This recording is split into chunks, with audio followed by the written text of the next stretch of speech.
Cher ami, bonjour, je m'appelle Patrick et je désire te parler de Jésus, le Fils de Dieu, qui m'a fait connaître le vrai amour, qui m'a apporté la joie, la paix, le pardon de mes péchés.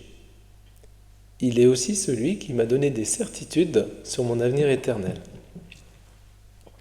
L'amour de Jésus était profond, vrai pour tous ses contemporains.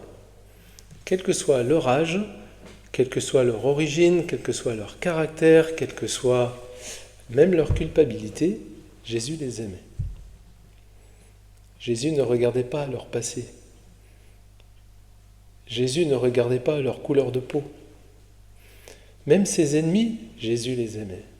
Sur la croix d'ailleurs, il a prié pour ceux qui venaient de le crucifier en demandant à Dieu son Père de leur pardonner. On ne peut pas trouver de plus grand amour que celui-ci.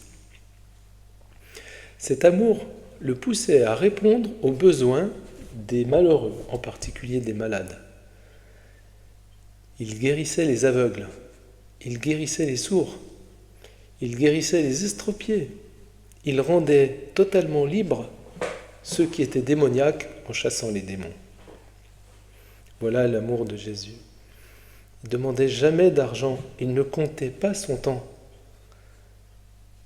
Il agissait de manière totalement désintéressée. Cet amour le poussait aussi à répondre aux vrais besoins de l'humanité, c'est-à-dire à sa culpabilité devant Dieu, à sa perdition éternelle, à son absence de relation avec Dieu à cause de ses fautes. Voilà l'amour de Jésus. Cet amour-là, il était perçu, ressenti par ceux qui reconnaissaient leurs vrais besoins.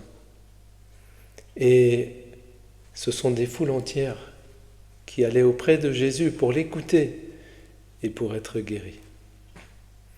Les chefs religieux, au contraire, ne supportaient pas Jésus.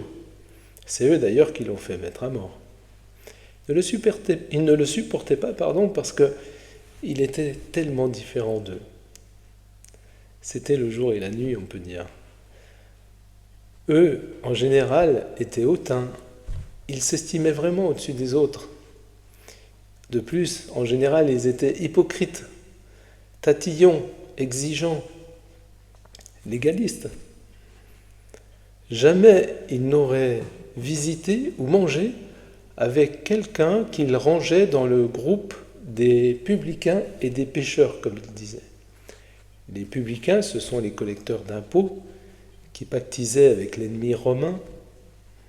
Et les pécheurs, ça pouvait être des buveurs, ça pouvait être des gens violents, ça pouvait être des prostituées, etc. Jamais ils n'auraient visité ou mangé avec de telles personnes. Jésus, au contraire, acceptait leurs invitations. Il allait même leur rendre visite de sa propre initiative, souvent. Et il mangeait avec eux, il n'avait aucun problème à cela. Et il leur parlait. Il ramenait leur cœur à Dieu. Et il les transformait. C'était plus les mêmes personnes quand elles ressortaient de leur entretien avec Jésus. Alors, je te propose de lire une petite parabole. C'est un récit qu'on trouve dans la Bible, dans l'évangile de Luc au chapitre 15. Tous les publicains et les pécheurs, donc ces gens que les chefs religieux ne supportaient pas, s'approchaient de Jésus pour l'entendre.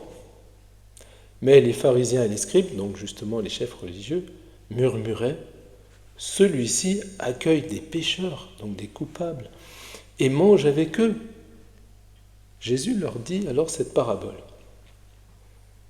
La parabole, c'est un récit imagé qui fait ressortir une vérité.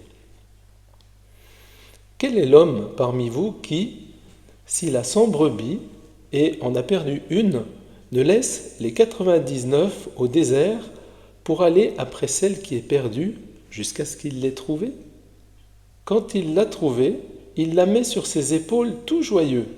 Puis, de retour à la maison, il appelle les amis et les voisins et leur dit « Réjouissez-vous avec moi, car j'ai retrouvé ma brebis, celle qui était perdue. »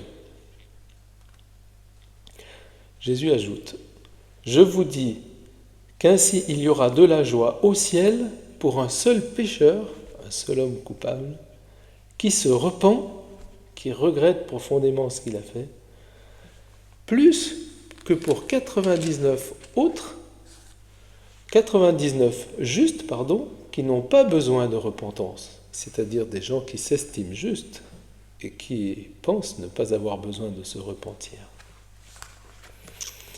Elle est belle cette histoire, n'est-ce pas? Eh bien, Jésus, aujourd'hui, il s'intéresse encore aux hommes parce qu'il est vivant, puisqu'il est ressuscité. Et depuis le ciel, il nous connaît, il s'intéresse à nous. Il m'aime, il t'aime. Quelqu'un me dira, mais non, Jésus ne peut pas ni s'intéresser à moi, ni m'aimer, parce que j'ai trop de défauts. Quelqu'un d'autre me dira, oui, je comprends que Jésus puisse supporter certains défauts chez les gens, mais moi, mon passé est trop lourd. Jésus ne peut pas s'intéresser à moi, ni m'aimer. Certains me diront, je suis toxicomane et voilà, je bats ma femme, je m'en sors pas, je n'arrive pas à changer. Un autre me dira, moi, j'ai tué quelqu'un. Une autre personne peut-être me dira, moi je suis tombé dans la prostitution et je me sens tellement indigne. Eh bien rassure-toi, Jésus t'aime, toi justement, et il te cherche. Comme la brebis perdue, Jésus m'a cherché jusqu'à ce qu'il m'ait trouvé. Et il m'a trouvé. Alors, si tu fais encore partie des brebis perdues, eh bien sache que Jésus t'aime et te cherche. Et il veut le faire jusqu'à ce qu'il te trouve. Ne cherche pas à te dérober à lui. Si tu veux en savoir plus sur l'amour de Jésus, sur le pardon qu'il apporte, sur la relation avec Dieu qu'il veut nous faire vivre, sur notre avenir éternel, sur la résurrection de Jésus, sur le pourquoi de sa mort, etc., je te propose de lire la Bible. C'est facile à notre époque, on peut la lire en ligne. On peut aussi s'en procurer facilement, même à bas prix. Voilà un exemplaire de la Bible. Je te suggère de commencer par le Nouveau Testament. La Bible, elle est composée de 2 parties. L'Ancien Testament qui commence avec le récit de la création et le Nouveau Testament qui commence avec l'histoire de Jésus. Alors, je te dis à bientôt si Dieu le veut. Au revoir.